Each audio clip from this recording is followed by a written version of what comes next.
Assalamualaikum warahmatullahi wabarakatuh. Eh, Alhamdulillahirrabbilalamin. Wabihi nasta'in ala umuri dunya waddin. Assalatu wassalamu ala asrofil anbiya wal mursalin wa ala alihi wa sahbihi ajmain amma ba'du. Pertama-tama yang saya hormati Prof. Dr. Is Amalia MAG selaku dosen pengampu mata kuliah Bisnis Global Islam dan teman saya banggakan. Nah, di sini kami dari kelompok satu akan mempresentasikan eh, materi tentang perkembangan perbankan Islam di Indonesia dan negara lainnya. Eh, saya akan memperkenalkan pemateri. Yang pertama ada Wardah, yang kedua ada Gina, dan saya sendiri Khairul Iksan. Untuk mempersingkat waktu, pemateri pertama Wardah, waktu dan tempat dipersilahkan. Baiklah, di sini saya akan memaparkan materi tentang praktik perbankan pada zaman Rasulullah SAW hingga zaman Bani Umayyah dan Bani Abbasiyah. Perbankan Islam sudah berkembang sejak zaman Rasulullah dengan praktik titipan harta, pinjaman, serta pengiriman uang dan barang. Rasulullah sendiri menerima titipan harta dan mengembalikannya melalui Ali bin Abi Thalib. Sementara Zubair bin Awam menerima titipan dalam bentuk pinjaman. Di sini Khalifah Umar juga sudah menerapkan sistem cek untuk pembayaran tunjangan. Lalu pada masa Bani Umayyah dan Abbasiyah, fungsi perbankan seperti simpanan, pinjaman, dan transfer mulai terintegrasi, serta muncul profesi nakit, saraf, dan zibit sebagai cikal bakal money charger. Lalu pada era Khalifah Muqtadir, pejabat tinggi memiliki banker pribadi dan penggunaan sak atau cek semakin luas untuk transaksi antar wilayah, termasuk clearing antar Baghdad dan Aleppo oleh Syaf al-Daulah al-Hamdani. Hal ini menunjukkan bahwa sistem perbankan Islam sudah memiliki konsep dasar yang mirip dengan perbankan modern. Lalu selanjutnya sejarah perbankan syariah di dunia internasional. Perbankan Islam sendiri mulai dikembangkan pada tahun 1940-an dengan konsep bagi hasil sebagai alternatif bebas bunga. Pemikiran ini dikembangkan oleh tokoh seperti Anwar Quraisy, Naim Siddiqui, dan Abu A'la Al-Maududi. Usaha pertama ini mendirikan bank tanpa bunga yang dilakukan di Pakistan pada tahun 1940-an, yang diikuti oleh Midgam Local Saving Bank di Mesir pada tahun 1963. Namun akhirnya beralih ke sistem bunga dan pada tahun 1971 konsep ini dihidupkan kembali melalui Nasir Social Bank. Perbankan Islam ini telah berkembang pesat setelah berdirinya Dubai Islamic Bank pada tahun 1975, Faisal Islamic Bank pada tahun 1977, dan Islamic Development Bank atau IDB tahun 1975 yang mendukung bank Islam di berbagai negara. Pakistan, Iran, dan Sudan telah menerapkan sistem nirbunga secara penuh, sementara Indonesia dan Malaysia mengembangkan bank Islam berdampingan dengan bank konvensional yang kini perbankan syariah terus berkembang bahkan di negara-negara barat seperti Inggris dan Australia. Selanjutnya itu ada lembaga pengawas dan regulasi global. Di sini yang pertama itu ada AAOIV, IFSB, SSB, IIFM, eh, BCBS, IMF, dan IDB. Selanjutnya itu ada perkembangan perbankan syariah di Indonesia. Praktik ekonomi syariah di Indonesia sudah dimulai sejak kedatangan pedagang Muslim. Dengan hal ini terbukti hadirnya Bank Muamalat Indonesia sebagai bank syariah pertama yang didirikan pada tahun 1992. Meskipun awalnya berkembang lambat, bank syariah menunjukkan pertahanan luar biasa selama krisis ekonomi pada tahun 1997. Sementara bank konvensional banyak yang bangkrut. Lalu pada tahun 1998, amandemen UU Perbankan Nomor 7 Tahun 1992 memperjelas posisi bank syariah di Indonesia. UU Bank Syariah Nomor 21 Tahun 2008 memperkuat regulasi dan memungkinkan bank konvensional membuka unit syariah. Lalu pada tahun 2002, Bank Indonesia meluncurkan cetak biru untuk mengembangkan perbankan syariah dengan target 5% pangsa pasar pada tahun 2010. UU OJK 2012 memperkuat pengawasan bank syariah. Selain itu, peran DSN MUI dan lembaga pendidikan berkontribusi penting dalam pengembangan industri ini, baik dari sisi regulasi fatwa maupun SDM yang berkualitas. Kini perbankan syariah terus berkembang pesat di Indonesia.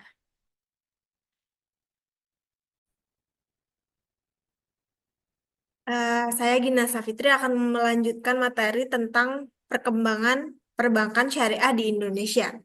Praktik ekonomi syariah di Indonesia sudah dimulai sejak kedatangan pedagang Muslim. Hal ini terbukti dengan hadirnya Bank Muamalat Indonesia sebagai bank syariah pertama yang didirikan pada tahun 1992. Meski awalnya berkembang lambat, Bank Syariah menunjukkan ketahanan luar biasa selama krisis ekonomi tahun 1997, sementara bank konvensional banyak yang bangkrut.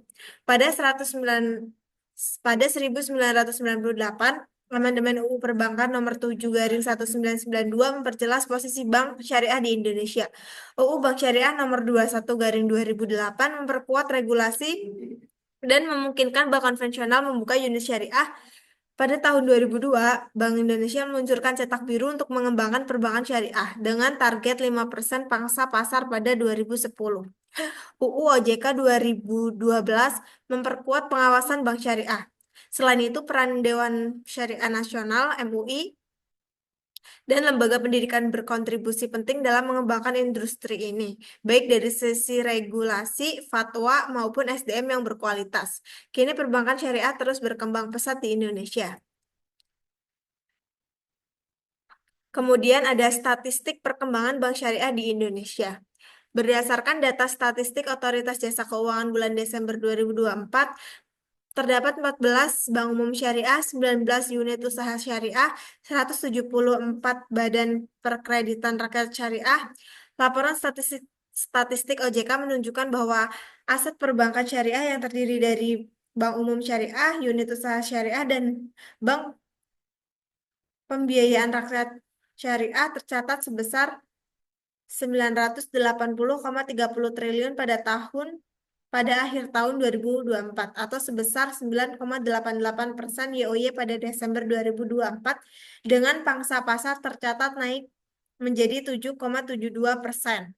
Industri perbankan syariah mencatat pertumbuhan positif dengan total pembiayaan sebesar 643,55 triliun dan DPK sebesar 753,60 triliun, melebihi pertumbuhan industri perbankan nasional. Permodalan tetap kuat dengan CAR 25,4%, sementara likuiditas terjaga dengan rasio AL garing NCD 154,52% dan AL garing DPK 32,09% jauh di atas ambang batas. Kemudian ada regulasi perbankan syariah di Indonesia. Undang-undang yang mengatur perbankan syariah di Indonesia adalah UU Nomor 7 Tahun 1992 tentang perbankan, kemudian UU Nomor 21 Tahun 2008 tentang perbankan, beserta peraturan Bank Indonesia lainnya. Kemudian ada perkembangan perbankan syariah di Malaysia. Perbankan syariah di Malaysia berkembang sejak 1963 dengan berdirinya Lembaga Tabung Haji. Pada 1938, pemerintah mengesahkan Islamic Banking Act, memungkinkan berdirinya Bank Islam Malaysia Berhad sebagai bank syariah pertama di bawah pengawasan Bank Negara Malaysia. Malaysia menerapkan sistem dual banking, yakni di mana perbankan syariah dan konvensional beroperasi berdampingan. Sebagai bank sentral, BNM memegang otoritas penuh untuk mengontrol dan mengatur operasional perbankan di negara ini. Perkembangan lebih lanjut termasuk pengesahan beberapa undang-undang seperti BAFIA 1989 dan Islamic Financial Service Act pada tahun 2013 yang semakin memperkuat regulasi dan pengawasan perbankan syariah di Indonesia. Bahkan bank-bank syariah asing seperti Kuwait Finance House dan Al-Raji juga diizinkan beroperasi di Malaysia. Kemudian di sini ada perkembangan perbankan syariah di Arab Saudi. Perbankan Arab syariah di Arab Saudi berkembang pesat sejak berdirinya Badan Moneter Arab Saudi pada tahun 1952, karena lembaga ini memiliki peran strategis dalam membangun sistem keuangan yang berlandaskan prinsip syariah.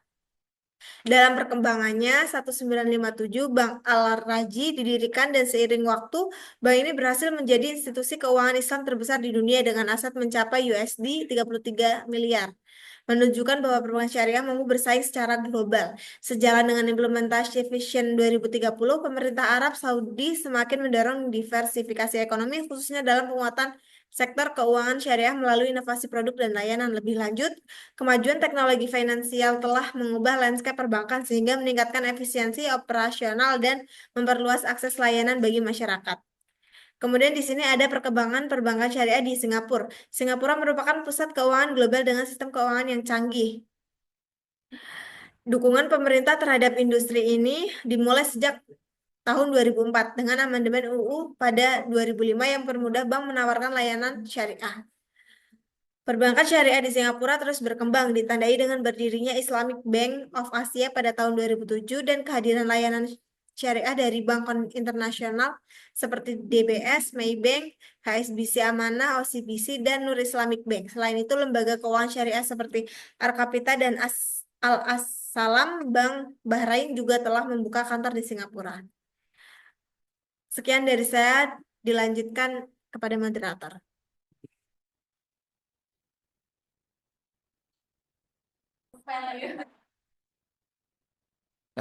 Selanjutnya saya akan menjelaskan tentang faktor-faktor pendukung dalam perkembangan perbankan syariah di negara Islam.